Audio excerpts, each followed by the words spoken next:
Praise the lord. ದೇವರ ನಮಗೆ ಸ್ತೋತ್ರವಾಗಲಿ. ಬಿಡುಗಡೆಯ ಸಂದೇಶ ಎಂಬ ಕಾರ್ಯಕ್ರಮಕ್ಕೆ ನಮ್ಮೆಲ್ಲರನ್ನು ಯೇಸು ಕ್ರಿಸ್ತನನ್ನು ಸ್ವಾಗತಿಸ್ತೇನೆ. ಪ್ರಾರ್ಥನೆ ಮಾಡೋಣ.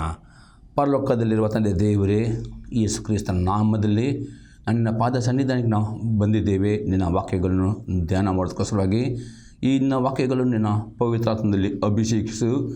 ಪವಿತ್ರಾತ್ಮನೇ ನಾನು ನಿನ್ನನ್ನು ಸ್ವಾಗತಿಸ್ತೇನೆ. ನಮ್ಮ ಒಳ್ಳೆಯ ಬೋಧಕನಾಗಿದ್ದುಕೊಂಡು ಇವತ್ತನೇ ವಾಕ್ಯದ ಮುಖಾಂತರ ನಿನ್ನ ಮಕ್ಕಳ ಸಂಗಡ ಮಾತನಾಡು. ಪವಿತ್ರಾತ್ಮನೇ, ಈ ವಾಕ್ಯ ಕೇಳುವ ಪ್ರತಿಯೊಂದು ಮಕ್ಕಳ ಆತ್ಮಕ್ಕೆ ಜೀವವನ್ನು, ಪ್ರೋತ್ಸಾಹವನ್ನು, ಭಕ್ತಿಯ ಅಭಿವೃದ್ಧಿಯನ್ನು ಮತ್ತು ಬಿಡುಗಡೆಯನ್ನು ಉಂಟು ಮಾಡಬೇಕು ನಾನು ಬೇಡಿಕೊಳ್ತೇನೆ ಯೇಸು ಕ್ರಿಸ್ತನ ನಾಮದಲ್ಲಿ, ಆಮೇನ್. ಇವತ್ತು ನಾವು ಧ್ಯಾನ ಮಾಡ್ತೇವೆ ಯೋಹನನು ಬರೆದ ಮೊದಲನೇ ಪತ್ರಿಕೆ, ಅದರಲ್ಲಿ 3ನೇ ಅಧ್ಯಾಯದಲ್ಲಿ 4ರಿಂದ 6ನೇ ವಾಕ್ಯ ತನಕ. First letter of John chapter 3 verse 4 to 6. ಪಾಪ ಮಾಡುವ ಪ್ರತಿಯೊಬ್ಬನು ಅಧರ್ಮವನ್ನು ಮಾಡುವನಾಗಿದ್ದಾನೆ. ಇಲ್ಲಿ ಅಪೊಸ್ತಲ ಯೋಹನನಲ್ಲಿ ಯಾರು ಪಾಪ ಮಾಡುತ್ತಾರೋ ಅವರು ಅಧರ್ಮ ಮಾಡುತ್ತಾರೆ ಎಂಬುದರಲ್ಲಿ ಅಪೊಸ್ತಲ ಯೋಹನನಲ್ಲಿ ಹೇಳ್ತಾನೆ. ಪಾಪವು ಅಧರ್ಮ ಎಷ್ಟು ಪ್ರೇರೆ. ಪಾಪ ಎಂದರೆ ಇಲ್ಲಿ ಹೇಳ್ತಾನೆ ಅಧರ್ಮ ಅಂದರೆ ಪಾಪ ಎಂದರೆ ದೇವರು ಕೊಟ್ಟಪಟ್ಟ ಯಾವುದೇ ಆಜ್ಞೆಯನ್ನು ಒಬ್ಬರು ಮೀರಿ ನಡೆಯುತ್ತಾರೋ ಅಥವಾ ದೇವರ ಅದುವೇ ಪಾಪ ಎಂಬುದಾಗಿ ಇಲ್ಲಿ ಯೋಹನನಲ್ಲಿ ಹೇಳುವನಾಗಿದ್ದಾನೆ. 5ನೇ ವಾಕ್ಯದಲ್ಲಿ ಪಾಪಗಳನ್ನು ಹೋಗಲಾಡಿಸೋದಕ್ಕಾಗಿ ಕ್ರಿಸ್ತನು ಪ್ರತ್ಯಕ್ಷನಾದನು ಎಂಬುದು ನಿಮಗೆ ಗೊತ್ತಾಗಿದೆ. ನೋಡ್ತೇವೆ, ಯೇಸು ಕ್ರಿಸ್ತನು 2023 ವರ್ಷದ ಮೊದಲು ಈ ಭೂಲಕ್ಕೆ ಬಂದ ಉದ್ದೇಶ ಏನೆಂದರೆ ಪಾಪಗಳನ್ನು ಹೋಗಲಾಡಿಸೋದಂದರೆ ಪಾಪದ ಬಂಧನದಲ್ಲಿರುವ ಜನರನ್ನು ಬಿಡುಗಡೆ ಮಾಡೋದಕ್ಕೆ, ಪಾಪದಿಂದ ಸಮರ್ಪಣೆ ಕೊಡೋದಕ್ಕೆ ಯೇಸು ಕ್ರಿಸ್ತನು ಪ್ರತ್ಯಕ್ಷನಾದನು ಎಂಬುದರಲ್ಲಿ ಇಲ್ಲಿ ನಾವು ನೋಡ್ತೇವೆ. ಮತ್ತು ನಾವು 6ನೇ ವಾಕ್ಯ ನೋಡ್ತೇವೆ, ಆತನಲ್ಲಿ ಪಾಪವಿಲ್ಲ. ಯೇಸು ಕ್ರಿಸ್ತನಲ್ಲಿ ಪಾಪ ಇಲ್ಲ. ಆತನ ನೆಲೆಗೊಂಡಿರುವನು ಪಾಪ ಮಾಡುವನು ಆತನನ್ನು ಕಂಡವನಲ್ಲ, ತಿಳಿದವನಲ್ಲ. ಹಾಗಾದರೆ ಈ ವಾಕ್ಯದ ಪ್ರಕಾರ ಪಾಪವೆಂದರೆ ಏನು, ಪಾಪ ಮಾಡಿದರೆ ಏನು ಬರ್ತದೆ, ಮತ್ತು ಯೇಸು ಕ್ರಿಸ್ತನಲ್ಲಿ ಪಾಪವಿಲ್ಲ, ಆತನೆಲ್ಲರೂ ಪಾಪವನ್ನು ಮಾಡನು, ಆ ಪಾಪ ಮಾಡೋನು ಆತನ ಕಂಡವನಲ್ಲ, ತಿಳಿದವನಲ್ಲ ಎಂಬುದು ಈ ವಾಕ್ಯದ ಕೆಲವು ಗೂಢಾರ್ಥಗಳನ್ನು ಕ್ಲಿಯರಾಗಿ ನೋಡೋಪ್ರೆ. ನಾವು ಮೊದಲ ಸಂಗ ನೋಡ್ತೇವೆ, ಪಾಪ ಮಾಡುವವರಿಗೆ ಪಾಪ ಎಂದರೆ ದೇವರ ಯಾವುದೇ ಒಂದು ಆಜ್ಞೆ ಒಬ್ಬನು ಅವಿಧನಾಗುತ್ತಾನೋ ಅಥವಾ ಮೀರಿ ನಡೆದು ಅದುವೇ ಪಾಪ ಎಂಬುದಾಗಿ ಅತಿ ಸ್ಪಷ್ಟವಾಗಿ ಹೇಳ್ತದೆ ಪ್ರೇರೆ. ಮತ್ತು ಇಲ್ಲದೆ ಪಾಪ ಮಾಡುವವರಿಗೆ ದೇವರ ನ್ಯಾಯ ತೀರ್ಪು ಬರ್ತದೆ ಪ್ರೇರೆ. ನಾವು ನೋಡ್ತೇವೆ ಇಬ್ರಿಯವರಿಗೆ ಬರೆದ ಪತ್ರಿಕೆ 10ನೇ ಅಧ್ಯಾಯದಲ್ಲಿ 26 ಮತ್ತು 27ನೇ ವಾಕ್ಯ. ಇಬ್ರಿ ಚಾಪ್ಟರ್ 10 ವರ್ಸ್ 26 and 27. ಯಾಕೆಂದರೆ ಸತ್ಯದ ಪರಿಜ್ಞಾನವನ್ನು ನಾವು ಹೊಂದಿದ ಮೇಲೆ ಬೇಕೆಂದು ಪಾಪ ಮಾಡಿದರೆ ಪಾಪ ಪರಿಹಾರಕ್ಕಾಗಿ ಇನ್ನಾವ ಯಜ್ಞವು ಇರುವುದಿಲ್ಲ. ಅತ್ಯಂತ ಭಯದಿಂದ ಎದು ನೋಡತಕ್ಕ ನ್ಯಾಯ ತೀರ್ಪು, ದೇವರ ವಿರೋಧಿಗಳನ್ನು ದಹಿಸುವ ತೀಕ್ಷ್ಣ ಅಗ್ನಿಯು ಇವೇ ನಮ್ಮ ಮುಂದೆ ಇರುವವು. ಇಲ್ಲಿ ಅಪೊಸ್ತಲ ಪೌಲ ಅತಿ ಸ್ಪಷ್ಟ ಹೇಳ್ತಾರೆ, ದೇವರ ವಾಕ್ಯವನ್ನು ತಿಳಿದುಕೊಂಡು, ದೇವರ ವಾಕ್ಯ ನಿಮ್ಗೆ ಗೊತ್ತಾಗಿಕೊಂಡು ಬೇಕೆಂದು ನೀವು ಪಾಪ ಮಾಡುವುದಾದರೆ ದೇವರ ನ್ಯಾಯ ತೀರ್ಪು, ದೇವರ ಶಿಕ್ಷೆ ಬರುತ್ತದೆ.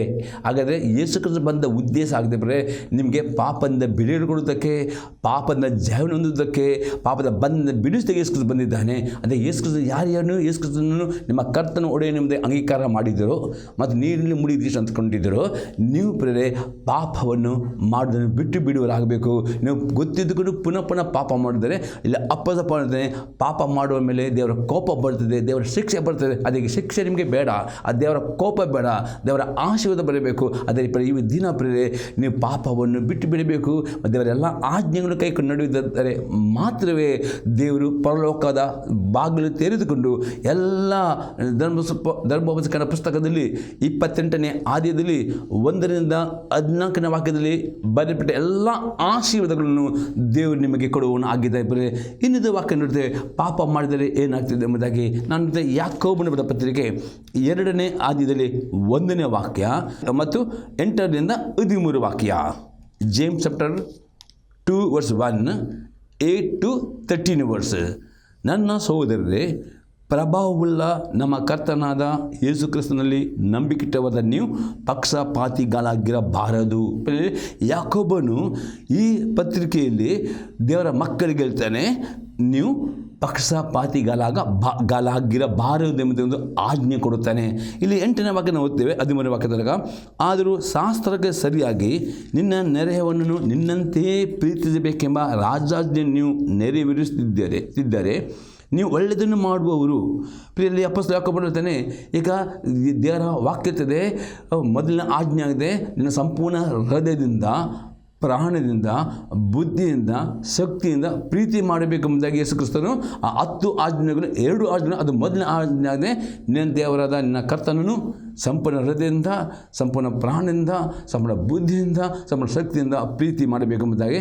ಮತ್ತು ಹಾಗೆ 2ನೇ ಆಜ್ಞೆ ಇದೆ, ನೀನು ನಿನ್ನಂತೆ ನಿನ್ನ ನೆರೆಯವರನ್ನು ಪ್ರೀತಿ ಮಾಡಬೇಕು ಎಂಬುದಾಗಿ. ಇಲ್ಲಿ ಯಾಕೋಬ ಹೇಳ್ತಾನೆ, ಈ ಸಭೆಗೆ ನೀವು ಪಕ್ಷಪಾತಿಗಳಾಗಿರಬಾರದು. ಹಾಗಿದ್ದರೆ ಈ ದೇವರ ಆಜ್ಞೆ ಪ್ರಕಾರ ಅವರು ಒಬ್ಬರನ್ನು ಪ್ರೀತಿಸುತ್ತಿದ್ದರೆ ಅವರು ಒಳ್ಳೆಯದನ್ನು ಮಾಡೋರು, ಒಳ್ಳೆಯ ಕೆಲಸ ಮಾಡೋರು ಎಂಬುದಾಗಿ ಯಾಕೋಬನ ಆ ಸಭೆ ಬಗ್ಗೆ ಹೇಳ್ತಾರೆ. ಆದರೆ ಅಲ್ಲಿ ಸಭೆಯಲ್ಲಿ ಏನಾಯಿತು?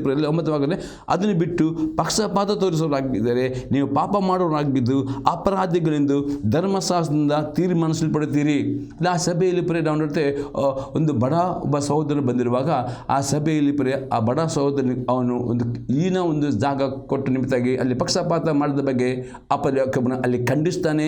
ಮತ್ತು ಯಾಕೆ ಬರ್ತಾನೆ, ಅಲ್ಲಿ ಅವರು ಆ ಸಹೋದರನ್ನು ಪ್ರೀತಿ ಮಾಡಿ ನಿಮಿತ್ತಾಗಿ, ಆ ಸಹೋದರರ ಪಕ್ಷಪಾತ ಮಾಡಿ ನಿಮಿತ್ತಾಗಿ ದೇವರ ಆಜ್ಞೆ ಅಥವಾ ದೇವರ ಧರ್ಮಶಾಸ್ತ್ರ ಪ್ರಕಾರ ಅವರು ಅಪರಾಧಿಗಳೆಂದು ತೀರ್ಮಾನಿಸ್ತೀರಿ ಎಂಬುದಾಗಿ ಯಾಕೋಬ ಹೇಳ್ತಾನೆ. ಇವತ್ತು ಸರಿಯಾಗಿ ಅರ್ಥ ಮಾಡಿಕೊಳ್ಳಬೇಕು. ಯೇಸು ಕ್ರಿಸ್ತನು ಈ ಬೂಡಕ್ಕೆ ಬಂದ ಸಮಯದಲ್ಲಿ ಆತನು ಅಲ್ಲನ್ಬ್ರಿಕೆಯಲ್ಲಿರುವ ಆ ಯಜ್ಞ ಸಮರ್ಪಣೆಯನ್ನು ಮಾತ್ರ ಕ್ಯಾನ್ಸಲ್ ಮಾಡಿದ್ದಾನೆ. ಇವತ್ತು ಅಲ್ಲನ್ಬ್ರಿಕೆಯಲ್ಲಿ ಯಜ್ಞ ಸಮರ್ಪಣೆ ಪಾಪಗೋಸ್ಕರ ಇದು ಯೇಸು ಕ್ರಿಸ್ತ ಒಂದೇ ಸಲ ತನ್ನ ಶರೀರವನ್ನು ಕಲವರಿ ಕ್ರೂಜಲ್ಲಿ ಸಮರ್ಪಣೆ ಮಾಡಿದ ಯಜ್ಞದ ಮುಖಾಂತರ ಇವತ್ತು ನಿಮ್ಮ ಪಾಪಗಳು ಶ್ರಮಿಸಲ್ಪಡ್ತೇವೆ ಯೇಸು ರಕ್ತದ ಮುಖಾಂತರವಾಗಿದೆ. ಆ ಯಜ್ಞ ಸಮರ್ಪಣೆ ಇವತ್ತು ಕ್ಯಾನ್ಸಲ್ ಮಾಡಿದ ಅಲ್ಲನ್ಬ್ರಿಕೆಯಲ್ಲಿ.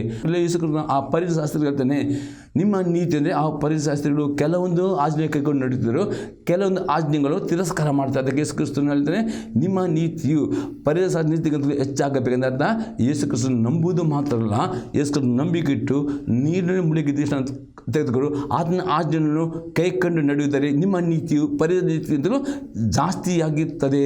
ಮತ್ತು ಆ ನೀತಿವಂತರಾಗಬೇಕು. ಅದಕ್ಕೆ ಪ್ರಕಟಣೆ ಗ್ರಂಥ 22ನೇ ಆದಿಯಲ್ಲಿ 11ನೇ ವಾಕ್ಯ, ರೆವಲ್ಯೂಷನ್ ಚಾಪ್ಟರ್ 22:11 ಈಗ ತಾನೆ ನೀತಿವಂತನು ಇನ್ನೂ ನೀತಿಯನ್ನು ಅನುಸರಿಸಲಿ, ಪವಿತ್ರರು ಇನ್ನೂ ತನ್ನ ಪವಿತ್ರ ಮಾಡಿಕೊಳ್ಳಲಿ. ಹಾಗಾದರೆ ಯೇಸು ಕ್ರಿಸ್ತನು ತನ್ನ ಶಿಷ್ಯರಿರುತ್ತೆ, ನಿಮ್ಮ ನೀತಿಯು ಶಾಸ್ತ್ರೀಯ ಪರಿಚಯಕ್ಕಿಂತಲೂ ನಿಮ್ಮ ನೀತಿಯು ದಿನಾಲು ಹೆಚ್ಚುತ್ತಾ ಬರಬೇಕು, ನೀವು ಪರಲೋಕ ಹೋಗಬೇಕಾದರೆ. ಇಲ್ಲಿ ನಾವು ಯಾಕೋಬ ಹೇಳ್ತಾನೆ, ಹಾಗಾದರೆ ಈ ಸಭೆಯು ಈ ವಿಶ್ವಾಸಗಳು ಪಕ್ಷಪಾತ ಮಾಡಿ ನಿಮಿತ್ತವಾಗಿ ಅಪೊಸ್ತಲ ಯಾಕೋಬ ಹೇಳ್ತಾರೆ 9ನೇ ವಾಕ್ಯದಲ್ಲಿ, ನೀವು ಅಪರಾಧಿಗಳೆಂದು ಧರ್ಮಶಾಸ್ತ್ರ ನಿಮ್ಮ ತೀರ್ಮಾನ ಧರ್ಮಶಾಸ್ತ್ರದ 10 ಆಜ್ಞೆಗಳನ್ನು ಯಾರು ಮೀರುತ್ತಾರೋ ಅಲ್ಲಿ ಧರ್ಮಶಾಸ್ತ್ರ ಅವರಿಗೆ ಅಪರಾಧ ತೀರ್ಪು ಮಾಡ್ತಾರೆ ಎಂಬುದರಲ್ಲಿ ಇಲ್ಲಿ ಯಾಕೋಬ ಹೇಳ್ತಾನೆ. ಮತ್ತು 10ನೇ ವಾಕ್ಯ ನೋಡೋಣ. ಯಾಕೆಂದರೆ ಯಾವನಾದರೂ ಧರ್ಮಶಾಸ್ತ್ರವನ್ನು ಕೈಕೊಂಡು ನಡೆದು ಒಂದೇ ಒಂದರಲ್ಲಿ ತಪ್ಪಿದರೆ ಅವನು ಎಲ್ಲ ವಿಷಯಗಳಲ್ಲೂ ಅಪರಾಧಿ ಆಗ್ತಾನೆ. ಇದರ ವಾಕ್ಯದ ದೇವರು ಕೊಟ್ಟ ಆಜ್ಞೆಯನ್ನು ಒಂದು ಆಜ್ಞೆ ಒಂದು ಅವಿಧರಾದರೆ ನೀವು ದೇವರ ದೃಷ್ಟಿಯಲ್ಲಿ ಅಪರಾಧಿಗಳಾಗ್ತೀರಿ ಎಂಬುದರಲ್ಲಿ ಯಾಕೋಬನಲ್ಲಿ ಹೇಳುತ್ತಾನೆ. ಅದಕ್ಕೆ 11ನೇ ವಾಕ್ಯ ಹೇಳ್ತದೆ, ವ್ಯಭಿಚಾರ ಮಾಡಬಾರದೆಂದು ಹೇಳಿದವನೇ ನರತ್ಯ ಮಾಡಬಾರದೆಂತಲೂ ಹೇಳಿದನು. ಆದ ಕಾರಣ ನೀನು ವ್ಯಭಿಚಾರ ಮಾಡದಿದ್ದರೂ ನರತ್ಯ ಮಾಡಿದರೆ ಧರ್ಮ ಪ್ರಮಾಣವನ್ನು ಮೀರಿದವನಾದಿ. ನೀವು ಬಿಡುಗಡೆಯುಂಟು ಮಾಡುವ ಧರ್ಮ ಪ್ರಮಾಣದ ಪ್ರಕಾರ ತೀರ್ಮಾನ ಹೊಂದತಕ್ಕವರೆಂದು ಮಾತನಾಡಿರಿ, ನಡೆಯಿರಿ. ಇಲ್ಲಿ 12ನೇ ವಾಕ್ಯದಲ್ಲಿ ಯಾಕೋಬ ನಿಮಗೆ ಪರಿಪೂರ್ಣ ಬಿಡುಗಡೆ ಬೇಕು. ಅನೇಕ ದೇವರ ಮಕ್ಕಳು ದೇವರ ಬರ್ತಾರೆ, ಈ ಸಂದರ್ಭ ಅನೇಕರು ಅನೇಕ ಕಷ್ಟದಿಂದಲ್ಲಿದ್ದೀರಿ, ಅನೇಕರು ಅನೇಕ ಶಾಪದ ಬಂಧನಲ್ಲಿದ್ದೀರಿ, ಅನೇಕರು ಸಾಲದ ಬಂಧನದಲ್ಲಿದ್ದಾರೆ ತೋರಿಸಿ. ಇವತ್ತು ಈ ಸಾಲದ ಬಂಧನ ಎಲ್ಲ ಥರದ ಜನರೇಷನ್ ಅಂದರೆ ನಿಮ್ಮ 4 ತಲೆಮಾರುಗಳಿಂದ ಆ ಜನರೇಷನ್ ಶಾಪದಿಂದ, ಎಲ್ಲ ಥರದ ಕಷ್ಟ ಎಂಬ ಶಾಪದಿಂದ, ಕೆಲವರ ಕುಟುಂಬದಲ್ಲಿ ಅಪಘಾತದ ಶಾಪ ಇರ್ತದೆ, ಕೆಲವರ ಕುಟುಂಬದಲ್ಲಿ ಅಕಾಲ ಮರಣ, ಈ ಎಲ್ಲ ಶಾಪದಿಂದ ನಿಮಗೆ ಬಿಡುಗಡೆ ಬೇಕಾ? ಇಲ್ಲಿ ದೇವರ ಆತ್ಮತನೇ ನೀವು ದೇವರ ಆಜ್ಞೆಯನ್ನು ಕೈಕೊಂಡು ನಡೆಯಬೇಕು. ದೇವರನ್ನು ಕೈಕೊಂಡು ನಡೆಯುವಾಗ ನಿಮಗೆ ಬಿಡುಗಡೆ ಬರ್ತದೆ. ಅದಕ್ಕೆ ಯೇಸು ಕ್ರಿಸ್ತನು ಸಹ ಹೇಳ್ತಾನೆ, ಯೋಹನ ಬರೆದ ಸುವಾರ್ತೆ 8ನೇ ಅಧ್ಯಾಯದಲ್ಲಿ 32ನೇ ವಾಕ್ಯದಲ್ಲಿ, ನೀವು ಸತ್ಯವನ್ನು ತಿಳಿದುಕೊಳ್ಳುವಿರಿ ಮತ್ತು ಸತ್ಯವು ನಿಮ್ಮನ್ನು ಬಿಡುಗಡೆ. ಎಷ್ಟು ದೇವರ ವಾಕ್ಯ ತಿಳ್ಕೊಳ್ತೀರೋ ಮತ್ತು ಎಷ್ಟು ದೇವರ ವಾಕ್ಯವಿದೆ ಅಷ್ಟು ನಿಮಗೆ ಎಲ್ಲ ಶಾಪದಿಂದ, ಎಲ್ಲ ಕಷ್ಟದಿಂದ, ಎಲ್ಲ ವ್ಯಾಧಿಯಿಂದ, ಎಲ್ಲ ಸಾಲಿನಿಂದ ಬಿಡುಗಡೆ ಬರ್ತದೆ. ಅದೇ ದೇವರ ಆಜ್ಞೆಯನ್ನು ಕೈಕೊಂಡು ನಡೆಯದಿದ್ದರೆ ನಿಮ್ಗೆ ಕೆಲವೊಂದು ಏರಿಯಾದಲ್ಲಿ ಬಿಡುಗಡೆ ಬರುವುದಿಲ್ಲ. ಹಾಗಾದರೆ ಅದಕ್ಕೆ ನಡಬೇಕಾದ್ರೆ ನೀವು ಬಿಡುಗಡೆ ಮಾಡುವ ಧರ್ಮ ಪ್ರಮಾಣದ ಪ್ರಕಾರ ತೀರ್ಮಾನವನ್ನು ಹೊಂದತಕ್ಕವರೆಂದು ಮಾತನಾಡುವಿ, ನಡೆಯಿರಿ. ಮತ್ತು 13ನೇ ವಾಕ್ಯದಲ್ಲಿ, ಕರುಣೆ ತೋರಿಸದೇ ಇರುವವನಿಗೆ ನ್ಯಾಯ ತೀರ್ಮಾನದಲ್ಲಿ ಕರುಣೆಯು ತೋರಿಸಲ್ಪಡುವುದಿಲ್ಲ. ಕರುಣೆಯು ನ್ಯಾಯ ತೀರ್ಮಾನವನ್ನು ಗೆದ್ದು ಹಿಗ್ಗುತ್ತದೆ. ಇದು ಅರ್ಥವಾದ ಮೇಲೆ ಯಾಕೋಬನು ಹೇಳ್ತಾನೆ ಆ ಸಭೆಯವರಿಗೆ, ಆ ಸಭೆಯು ಆ ಒಂದು ಸಹೋದರನ ಮೇಲೆ ಕರುಣೆ ತೋರಿಸಿದರೆ ಅವರ ಮೇಲೆ ನ್ಯಾಯ ತೀರ್ಪು ಅಥವಾ ಶಿಕ್ಷೆ ಬರುತ್ತಿಲ್ಲ. ಅದು ಇವರು ಏನು ಮಾಡಿದ್ರೆ, ಅವರು ಶ್ರೀಮಂತರಿಗೆ ಒಂದು ಸ್ಥಾನ, ಬಡವರಿಗೆ ಒಂದು ಸ್ಥಾನ, ಆದರೆ ಪಕ್ಷಪಾತ ಮಾಡಿ ನಿಮಿತ್ತಾಗಿ ಇಲ್ಲಿ ಯಾಕೋಬನು ಹೇಳ್ತಾನೆ, ದೇವರ ನ್ಯಾಯ ತೀರ್ಪು ನಿಮಗೆ ಬಂತು. ಹಾಗಾದರೆ ನೆನಪಡೆ, ದೇವರ ನ್ಯಾಯ ತೀರ್ಪು ಅಂದರೆ ದೇವರ ಶಿಕ್ಷೆ. ಯೇಸು ಕ್ರಿಸ್ತನ ನೀವು ನಂಬಿಕೆ ಇಟ್ಟಿದ್ದೀರಿ, ನೀನು ಮುಳುಗಿದ ಅವರು ದೇವರು ನಿತ್ಯ ನರಕದ ಬೆಂಕಿಗೆ ನಿಮ್ಮನ್ನು ಹಾಕುವುದಿಲ್ಲ. ಅದಕ್ಕೋಸ್ಕರ ದೇವರು ನಿಮಗೆ ಪಾಪ ಪಶ್ಚಾತ್ತಾಪಡೋದಕ್ಕೋಸ್ಕರ ದೇವರ ಶಿಕ್ಷೆಗಳು ಬರ್ತದೆ. ಆ ಶಿಕ್ಷೆಗಳು ಬರುವಾಗ ನೀವು ಪಾಪ ಪಶ್ಚಾತ್ತಾಪಟ್ಟರೆ ಶಿಕ್ಷೆಯಿಂದ ಕಷ್ಟ ಬಿಡಿ. ಹಾಗಾದರೆ ಇವತ್ತು ಯಾಕೆ ಬರೇ ಅನೇಕರು ಬರೇ ನೀವು ಪ್ರಶ್ನೆ ಹಾಕ್ತೀರಿ, ಯಾಕೆ ನನಗೆ ಈ ಕಷ್ಟ ಬಂತು? ನಾನು ಇಷ್ಟು ನಾವು ದೇವರನ್ನು ಪ್ರೀತಿ ಮಾಡ್ತೇನೆ, ಇಷ್ಟು ಪ್ರಾರ್ಥನೆ ಮಾಡ್ತೇನೆ, ತಪ್ಪದೇ ಆದಿತ್ಯ ಸಭೆ ಹೋಗ್ತೇನೆ, ತಪ್ಪದೇ ನಾನು ದಶಮಾಂಶ ಕಾಣು, ಅದು ಯಾಕೆ ಈ ಕಷ್ಟದಿಂದ ಬಿಡುಗಡೆ ಆಗೋದಿಲ್ಲ? ಇನ್ನು ನಿಮ್ಮ ಜೀವಿತ ಪರೀಕ್ಷೆ ಮಾಡಬೇಕು. ದೇವರ ಎಲ್ಲ ಆಜ್ಞೆಗಳನ್ನು ಕೈಕೊಂಡು ನಡೆಯಬೇಕು. ಯಾವುದೊಂದು ಆಜ್ಞೆ ನೀವು ಕೈಕೊಂಡು ನಡೆಯದೇ ಇರುವುದಾದರೆ ಅದು ನಡೆಯುವ ತನಕ ನಿಮಗೆ ಆ ಕಷ್ಟ, ಆ ಶಾಪದ ಬಿಡುಗಡೆ ಬರುವುದಿಲ್ಲ. ಅದಕ್ಕೆ ಯೋಹನ ಬರೆದ ಪತ್ರಿಕೆ 3ನೇ ಅಧ್ಯಾಯದಲ್ಲಿ 22ನೇ ವಾಕ್ಯ, ಫಸ್ಟ್ ಜಾನ್ ಚಾಪ್ಟರ್ 3:22 ಅಲ್ಲಿ ಯೋಹನ ಹೇಳ್ತಾನೆ, ಮತ್ತು ನಾವು ಆತನ ಆಜ್ಞೆಗಳನ್ನು ಕೈಕೊಂಡು ನಡೆದು ಆತನ ಎಣಿಕೆಯಲ್ಲಿ ಮೆಚ್ಚುಗೆಯಾದ ಕಾರ್ಯಗಳನ್ನು ಮಾಡುವುದಾದರೆ ಏನು ಬೇಡಿಕೊಂಡರೂ ಆತನಿಂದ ಹೊಂದುತ್ತೇವೆ. ಇವತ್ತು ನಿಮ್ಮ ಪ್ರಾರ್ಥನೆಗೆ ಉತ್ತರ ಬರಬೇಕಾ? ಎಲ್ಲ ಕಷ್ಟದಿಂದ ಬಿಡುಗಡೆ ಆಗಬೇಕಾ? ದೇವರ ಪ್ರತಿಯೊಂದು ಆಜ್ಞೆಯನ್ನು ಕೈಕೊಂಡು ನಡೆಯಬೇಕು. ಅದಕ್ಕೆ ನೀವು ಹುಡುಕಿ ಇವತ್ತು ನಿಮ್ಮ ಜೀವಿತದಲ್ಲಿ ಏನು ಕಷ್ಟದಿಂದ ಬಿಡುಗಡೆ ಆಗಿಲ್ಲ ಇರುವುದಾದರೆ, ಇವತ್ತು ಅನೇಕರು ಪ್ರಾರ್ಥನೆ ಮಾಡಿ ಪ್ರಾರ್ಥನೆ ಉತ್ತರವೂ ಸಿಗಲಿಲ್ಲವಾದರೆ ಈ ದಿನ ದೇವರ ಆತ್ಮ ಹೇಳ್ತಾನೆ, ನಿಮ್ಮ ಜೀವಿತವನ್ನು ದೇವರ ವಾಕ್ಯದ ಮುಖದ ಪರೀಕ್ಷಿಸಿರಿ. ಪ್ರತಿದಿನ ಹೊಸ ಒಡಂಬಡಿಕೆ ಓದಿ, ಹೊಸ ಒಡಂಬಡಿಕೆಯಲ್ಲಿ ಯೇಸು ಕ್ರಿಸ್ತನು ಅಲ್ಲಿ ಎಲ್ಲ ಆಜ್ಞೆಗಳನ್ನು ಹೊಸ ಒಡಂಬಡಿಕೆ ಯೇಸು ಕ್ರಿಸ್ತನು ಪುನರುತ್ಥಾನ ಮಾಡಿದ್ದಾನೆ. ಮತ್ತೆ ಬರೋ ಸುವಾರ್ತೆಯಿಂದ ಪ್ರಕಟಣೆ ಅನೇಕ ಆಜ್ಞೆಗಳು, ಎಲ್ಲ ವಾಕ್ಯ ಓದಿರಿ, ಆ ಆಜ್ಞೆಗಳಲ್ಲಿ ನಿಮ್ಮ ಜೀವಿತ ಪರೀಕ್ಷಿಸಿರಿ, ಆ ಆಜ್ಞೆ ಕೈಕೊಂಡು ನಡೆಯಿರಿ. ಎಷ್ಟು ದೇವರ ವಾಕ್ಯಕ್ಕೆ ವಿಧೇಯರಾಗುತ್ತೀರೋ ಮತ್ತು ದೇವರಿಗೆ ಮೆಚ್ಚುಗೆದ ಕಾರ್ಯಗಳನ್ನು ಮಾಡುತ್ತೀರೋ ಎಲ್ಲ ನಿಮ್ಮ ಪ್ರಾರ್ಥನೆ ಉತ್ತರ ಕೊಡ್ತಾನೆ, ಎಲ್ಲ ಕಷ್ಟದಿಂದ ಬಿಡುಗಡೆ ಕೊಡ್ತಾನೆ. ಆದರೆ ಯಾವುದೇ ಒಂದು ಆಜ್ಞೆ ನಿಮಗೆ ಆಗುವುದಿಲ್ಲ ಎಂದು ನೀವು ಅದನ್ನು ಅಸಡ್ಡೆ ಮಾಡಿದರೆ ಆ ಒಂದು ಏರಿಯಾದಲ್ಲಿ ಯಾವ ಅಂದರೆ ದೇವರ ಪ್ರತಿಯೊಂದು ಆಜ್ಞೆಗೆ ಒಂದೊಂದು ಆಶೀರ್ವಾದ ಉಂಟು. ಆ ಆಜ್ಞೆ ನಿಂತಾಗಲೇ ಆ ಆಶೀರ್ವಾದ ನಿಮಗೆ ತಡೆ ಹಿಡಿಯಲ್ಪಡ್ತದೆ. ಅದಕ್ಕೆ ದೇವರ ಆತ್ಮ ನಿಮ್ಮ ಆಶೀರ್ವಾದ ಎಲ್ಲ ರೀತಿ ನಿಮಗೆ ಆಶೀರ್ವಾದ ಬರಬೇಕಾ? ಎಲ್ಲ ರೀತಿ ಬಿಡಿದರೆ ಪ್ರತಿಯೊಂದು ಆಜ್ಞೆಗಳು ನೀವು ಸ್ವೀಕಾರ ಮಾಡಿರಿ, ವಿಧೇಯರಾಗಿರಿ. ಆಶೀರ್ವಾದ ಬಿಡುಗಡೆ ನಿಮಗೆ ದೇವರು ಕೊಡುವನಾಗಿದ್ದಾನೆ. ಅದೇ ಆದ್ಯದಲ್ಲಿ 5ನೇ ಅಧ್ಯಾಯದಲ್ಲಿ ಫಸ್ಟ್ ಪೀಟರ್ ಚಾಪ್ಟರ್ 5 ಪೇತ್ರ ಬರೆದ ಮೊದಲ ಪತ್ರಿಕೆ 5ನೇದಲ್ಲಿ 10 ಮತ್ತು 11 ವಾಕ್ಯ ನಾನು ಓದುತ್ತೇನೆ. ಕ್ರಿಸ್ತನಲ್ಲಿ ನಿಮ್ಮನ್ನು ತನ್ನ ನಿತ್ಯ ಪ್ರಭಾವಕ್ಕೆ ಕರೆದ ಕೃಪಾಪೂರ್ಣದ ದೇವರು ತಾನೇ ನೀವು ಸ್ವಲ್ಪ ಕಾಲ ಬಾಧೆ ಪಟ್ಟ ಮೇಲೆ ನಿಮ್ಮನ್ನು ಯೋಗ್ಯ ಸ್ಥಿತಿಗೆ ತಂದು ನೆಲೆಗೊಳಿಸಿ ಬಲಪಡಿಸೋನು. ಆತನಿಗೆ ಅಧಿಪತ್ಯವು ಯುಗ ಯುಗಗಳಲ್ಲಿ ಇರಲಿ, ಆಮೇನ್. ಕ್ರಿಸ್ತನಲ್ಲಿ ನಿಮ್ಮನ್ನು ತನ್ನ ನಿತ್ಯ ಪ್ರಭಾವಕ್ಕೆ, ಯೇಸು ಕ್ರಿಸ್ತನು ನಿಮ್ಮನ್ನು ನಿತ್ಯ ಜೀವಕ್ಕೆ ಕರೆಯನ್ನು ಕೊಟ್ಟಿದ್ದಾನೆ. ಅದಕ್ಕೋಸ್ಕರ ನಿಮಗೆಲ್ಲರಿಗೂ ಎಷ್ಟು ನಂಬಿಕೆಟ್ಟು ನೀರಿನಲ್ಲಿ ಮುಳುಗಿದಿಷ್ಟು ಅಂದ್ಕೊಂಡು ಕ್ರಿಸ್ತನ ಸಭೆಯಲ್ಲಿ ಒಂದು ಅಂಗವಾಗಿ ನಂಬಿಕಸ್ಥರಾಗ ಪ್ರತಿಯೊಬ್ಬರಿಗೆ ಯೇಸು ಕ್ರಿಸ್ತನು ನಿತ್ಯ ಜೀವವನ್ನು ಕೊಟ್ಟಿದ್ದಾನೆ, ಆ ಒಂದು ರಕ್ಷಣೆ ಹೊರನ್ನು ಕೊಟ್ಟಿದ್ದಾನೆ. ಅದಕ್ಕೋಸ್ಕರ ಆ ಪರಲೋಕ ಪರಿಶುದ್ಧವಾಗಿದೆ. ದೇವರ ವಾಕ್ಯನ ಕೇಳಿ ಜೀವನ ಮಾಡದಿದ್ದರೆ ದೇವರು ನಿಮಗೆ ಒಂದು ವೇಳೆ ನೀವು ಯೇಸು ಕ್ರಿಸ್ತ ರೂಪಾಂತರ ಬರೋ ಮೊದಲು ಸಾಯಬಹುದು. ನಿಮ್ಮ ಸಾಯುವ ಮೊದಲು ದೇವರೇನು ಮಾಡ್ತಾರೆ ಅಂದರೆ ನಿಮ್ಮ ಪಾಪಗಳಿಂದ ನಿಮಗೆ ಶುದ್ಧೀಕರಿಸೋಕ್ಕೋಸ್ಕರವಾಗಿ ಪಾಪಕ್ಕೆ ನೀವು ಪಶ್ಚಾತ್ತಾಪಡಿಸಿದ್ರೆ ಕೆಲವೊಂದು ಕಷ್ಟಕ್ಕೆ, ಕೆಲವೊಂದು ಸಂಕಟಕ್ಕೆ, ಕೆಲವು ಶೋಧನೆ ಒಳಪಡಿಸಿದ್ರೆ ಅದು ಬರುವಾಗ ಸ್ವಲ್ಪ ಕಾಲ ಗುಣಗುಟ್ಟದೆ ಆ ಕಷ್ಟವನ್ನು ಸಹಿಸಿಕೊಳ್ಳುವುದಾದರೆ ಅಲ್ಲಿ ಹೇಳ್ತಾರೆ ಆ ಕಷ್ಟದ ಮುಖಾಂತರ ದೇವರು ನಿಮಗೆ ಪರಿಪೂರ್ಣ ಪಶ್ಚಾತ್ತಾಪ ತರ್ತಾನೆ. ಮತ್ತು ನೀವು ಪಾಪ ಒಪ್ಪಿಕೊಂಡು ಪಶ್ಚಾತ್ತಾಪಟ್ಟುಕೊಂಡು ಪರಿಪೂರ್ಣ ಪರಿಶುದ್ಧ ಮಾಡಿಕೊಂಡು ನೀವು ನೀವು ದೀರ್ಘಾಯುಷ್ಯ ಕೇಳುವುದರೆ ದೇವರು ದೀರ್ಘಾಯಿಸ್ಕೊಳ್ತಾನೆ. ನೀವು ದೀರ್ಘಾಯುಷ್ಯ ಬೇಡ ದೇವ ನನಗೆ ಪರಲೋಕಕ್ಕೆ ಹೋಗ್ಬೋದು ಅಂಥವ್ರಿಗೆ ಬೇಗನೆ ಮರಣ ಕೊಟ್ಟು ದೇವರು ನಿಮ್ಮನ್ನು ಪರಿಶುದ್ಧ ಮಾಡಿಕೊಂಡು ಪರಲೋಕಕ್ಕೆ ಹೋಗ್ತಾನೆ ವಿನ ನಿಮ್ಮ ನರಕಕ್ಕೆ ಆಗುವುದಿಲ್ಲ. ಅದಕ್ಕೋಸ್ಕರ ನಿಮ್ಗೆ ಆ ಕಷ್ಟ ಬೇಡ, ವೇದನೆ ಬೇಡ, ಸಂಕಟಗಳು ಬೇಡ, ನೋವು ಬೇಡ, ವ್ಯಾಧಿ ಬೇಡ. ಹಾಗಾದರೆ ನೀವು ಪಾಪ ಮಾಡುವುದನ್ನು ಬಿಟ್ಟು ಬಿಡಬೇಕು. ಪಾಪವೆಂದರೆ ದೇವರ ಯಾವುದೇ ಆಜ್ಞೆ ಮೀರಿ ನಡೆಯುವುದೇ ಪಾಪವಾಗಿದೆ. ಮತ್ತು ಪಾಪ ಮಾಡುವವರಿಗೆ ನಾಚಿಕೆ ಬರುತ್ತದೆ. ಅದೇ ಪಾಪ ಮಾಡದೆ ದೇವರ ವಿಧೇಯರಾಗುವವರಿಗೆ ಎಲ್ಲ ಸಮಯ ದೇವರ ಆಶೀರ್ವಾದವು ಶುಭವು ಅವರನ್ನು ಹಿಂಬಾಲಿಸುತ್ತದೆ ಎಂಬುದು ದೇವರ ವಾಕ್ಯ ಅತಿ ಸ್ಪಷ್ಟವಾಗಿ ಬರೆಯಲ್ಪಟ್ಟಿದೆ. ಈಗ ಎರಡನೇ ಸಂಗತಿ ನೋಡ್ತೇವೆ, ಯೇಸು ಕ್ರಿಸ್ತನಲ್ಲಿ ನೆಲೆಗೊಂಡಿರುವನು ಪಾಪ ಮಾಡುವುದಿಲ್ಲ. ಹಾಗಾದರೆ ನೀವು ಪಾಪ ಮಾಡದೆ ಜೀವನ ಮಾಡಲಿಕ್ಕೆ ಸಾಧ್ಯ ಉಂಟು. ಅದು ಹೇಗೆ ಯೇಸು ನೆಲೆಗೊಳ್ಳಬೇಕು, ಅದು ಹೇಗೆ ಎಂಬುದು ನೋಡಬೇಕು. ಗಲಾತ್ಯದವರ ಪತ್ರಿಕೆ 5ನೇ ಅಧ್ಯಾಯದಲ್ಲಿ 24ರಿಂದ 26ನೇ ವಾಕ್ಯ. ಗಲಾತ್ಯನ್ಸ್ 5:24-26. ಕ್ರಿಸ್ತ ಯೇಸುವಿನವರು ತಮ್ಮ ಶರೀರ ಭಾವವನ್ನು ಅದರ ಸ್ವೇಚ್ಛಾಭಿಲಾಷೆ ಸಹಿತ ಸಿಲುಬೆಗೆ ಹಾಕಿದವರು. ಅದರ್ಥ ಯಾರು ಎಷ್ಟು ನಂಬಿಕೆ ಇಟ್ಟಿರ್ತಾರೋ, ನೀರು ಮುಳುಗಿರ್ತಾರೋ ಅವರು ಪ್ರತಿದಿನ ನಿಮ್ಮ ಶರೀರದ ಪ್ರತಿಯೊಂದು ಸ್ವಭಾವಗಳನ್ನು ದೇವರ ವಾಕ್ಯದ ಮುಖಾಂತರ ತಿರಸ್ಕಾರ ಮಾಡುವುದು, ಹಾಗೆ ಮಾಡುವುದು, ಅದುವೇ ನಿಮ್ಮ ಶರೀರ ಸ್ವಭಾವವನ್ನು ಸಿಲುಬೆಗೆ ಹಾಕಲ್ಪಡುವುದಿದೆ ಅರ್ಥವಾಗಿದೆ ಪ್ರೇರೆ. ಮತ್ತು 20ನೇ ವಾಕ್ಯದಲ್ಲಿ ನಾವು ಆತ್ಮನಿಂದ ಜೀವಿಸಲಿಕ್ಕೆ ಆತ್ಮನ ಅನುಸರಿಸಿ ನಡೆಯೋಣ. ಪ್ರೇರೆ, ಯಾವಾಗ ನಿಮ್ಮ ಶರೀರಾದ ಸ್ವಭಾವಗಳನ್ನು ನೀವು ಅದನ್ನು ತಿರಸ್ಕಾರ ಮಾಡ್ತೀರಿ, ಅದು ಹಾಗೆ ಮಾಡ್ತೀರಿ, ಅದಕ್ಕೆ ಸಾಯುತ್ತೀರಿ, ಅದು ಅರ್ಥ ನೀವು ಅದನ್ನು ಯೇಸು ಕ್ರಿಸ್ತನೊಟ್ಟಿಗೆ ಸಿಲುಬೆ ಹಾಕುತ್ತೀರಿ. ಆವಾಗ ನಿಮ್ಮ ಆತ್ಮದಲ್ಲಿ ಯಾವಾಗಲೂ ಜೀವವು ತುಂಬಲ್ಪಡುತ್ತದೆ, ಪವಿತ್ರಾತ್ಮನಲ್ಲಿ ತುಂಬಲ್ಪಡುತ್ತೀರಿ. ಮತ್ತು ಪವಿತ್ರಾತ್ಮವನ್ನು ಅನುಸರಿಸಲಿಕ್ಕೆ ನಿಮಗೆ ಅತಿ ಸುಲಭವಾಗುತ್ತದೆ. ಪವಿತ್ರ ಒಬ್ಬ ವ್ಯಕ್ತಿಯಾಗಿದ್ದಾನೆ. ಯೇಸು ನಂಬಿಕೆ ಇಡುವಾಗ ದೇವರು ತನ್ನ ಪವಿತ್ರಾತ್ಮ ಒಳಗೆ ವಾಸ ಮಾಡಲಿಕ್ಕೆ ಅವತ್ತು ಬಂದಿದ್ದಾನೆ. ಆ ಪವಿತ್ರಾತ್ಮ ನಿಮಗೆ ಸತ್ಯದ ಮಾರ್ಗಕ್ಕೆ ವಿದ್ಯೆಯ ಮಾರ್ಗ ನಡೆಸುತ್ತಾನೆ.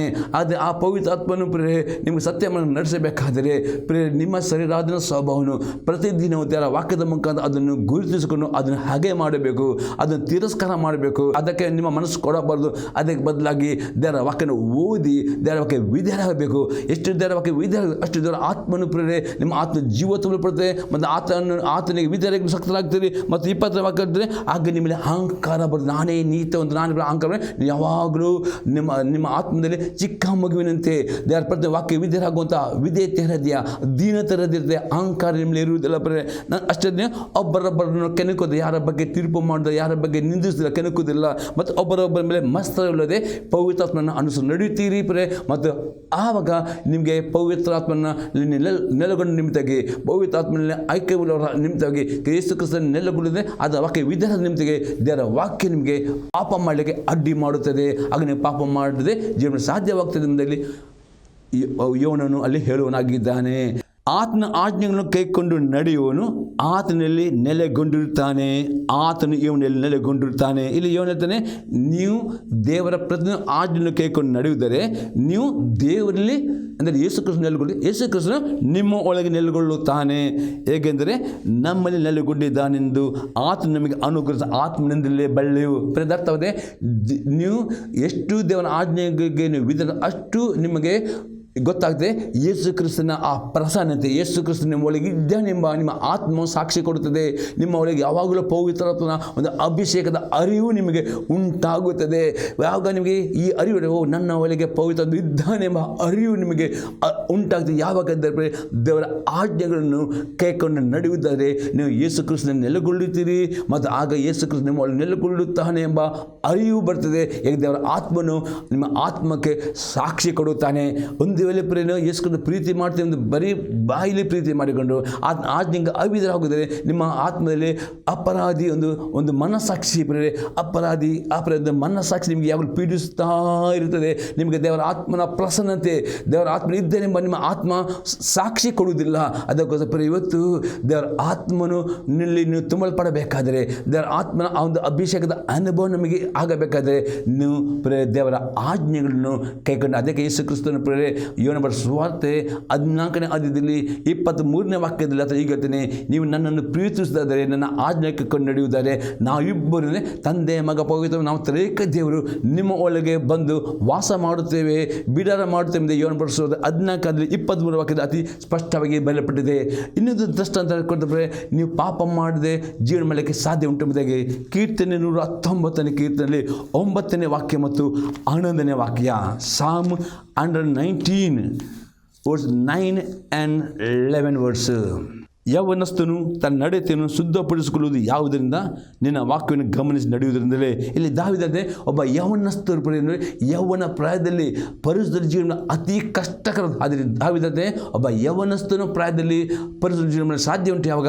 ದೇವರ ಆಜ್ಞೆಗಳನ್ನು ಯಾರು ಕೈಗೊಂಡು ನಡೆಯುತ್ತಾರೋ ಅವರು ತಮ್ಮ ಯೌವನ ಪ್ರಾಯದಲ್ಲಿ ಸಹ ಪರಿಶುದ್ಧ ಜೀವನ ಮಾಡಲಿಕ್ಕೆ ಸಾಧ್ಯ ಉಂಟು ಎಂಬುದರಲ್ಲಿ ದಾವೀದನ ಅನುಭವ ಹೇಳ್ತಾನೆ. ಅನ್ನದ ವಾಕ್ಯ ನೋಡ್ತೇವೆ, ನಿನಗೆ ವಿರುದ್ಧವಾಗಿ ಪಾಪ ಮಾಡದಂತೆ ನಿನ್ನ ನುಡಿಗಳನ್ನು ನಾನು ಇಟ್ಟುಕೊಂಡಿದ್ದೇನೆ. ಹಾಗಾದರೆ ದಾವೀದನು ತನ್ನ ಅನುಭವ ಹೇಳ್ತಾನೆ, ಆತನೇ ನಿನಗೆ ದೇವರಿಗೆ ವಿರುದ್ಧವಾಗಿ ಪಾಪ ಮಾಡದಂತೆ ದೇವರ ವಾಕ್ಯಗಳನ್ನು ದೇವರ ಆಜ್ಞೆಗಳನ್ನು ಜ್ಞಾಪಕದಲ್ಲಿ ಇಟ್ಟುಕೊಳ್ಳೋ ಅಭ್ಯಾಸ ಮಾಡಿಕೊಳ್ಳುವುದಾದರೆ ಈ ದೇವರ ವಾಕ್ಯವು ಇದು ಜೀವ ಉಂಟು. ಈ ವಾಕ್ಯವು ನಿಮಗೆ ಪಾಪ ಮಾಡಲಿಕ್ಕೆ ಅಡ್ಡಿ ಮಾಡ್ತದೆ. ಪಾಪದ ಮೇಲೆ ಜಮದೆ ಬೇಕು, ನಿಮಗೆ ಶಿಕ್ಷೆ ಬೇಡ, ಕಷ್ಟಗಳು ಬೇಡ. ಹಾಗಾದರೆ ಇವತ್ತಿನ ಪಾಪ ಜೀವಿತ ಒಪ್ಪಿಕೊಳ್ಳಿರಿ, ಪಾಪ ಬಿಟ್ಟು ಬಿಡಲಿಕ್ಕೆ ದೇವರ ವಾಕ್ಯ ಓದಿರಿ, ವಿದ್ಯಾರ್ಥಿಗಳಿಗೆ ದೇವರಿಗೆ ಸಹಾಯ ಮಾಡೋಣ. ನಾವು ಪ್ರಾರ್ಥನೆ ಮಾಡೋಣ. ತಂದೆಯವನಿಗೆ ಸ್ತೋತ್ರವನ್ನು ಕೊಂಡಾಡ್ತಿದ್ದೇವ. ಈ ತನಕ ಪ್ರತಿ ವೀಕ್ಷಕರಿಗೆ ದೇವರನ್ನ ಕೃಪೆಯನ್ನು ಕೊಡು. ಪ್ರತಿದಿನ ನಮ್ಮ ಮಕ್ಕಳು ದೇವ ಅತಿ ಹೆಚ್ಚಾಗಿ ಪ್ರಾರ್ಥನೆ, ಅತಿ ಹೆಚ್ಚಾಗಿ ದೇವರ ವಾಕ್ಯ ಓದಿ ಆ ವಾಕ್ಯವನ್ನು ತಮ್ಮ ಮನಸ್ಸಲ್ಲಿ ಜ್ಞಾಪಕದಲ್ಲಿ ಇಟ್ಟುಕೊಂಡು ಆ ವಾಕ್ಯಕ್ಕೆ ಪ್ರಕಾರ ನಡೆಯುವಂಥ ಆ ವಿಧೇಯತೆ ಹೃದಯ, ವಿದ್ಯುತ್ ಆತ್ಮವನ್ನು ಪ್ರತಿಯೊಬ್ಬರಿಗೂ ಕೂಡ ನಾನು ಬಿಡ್ಕೊಳ್ತೇವ.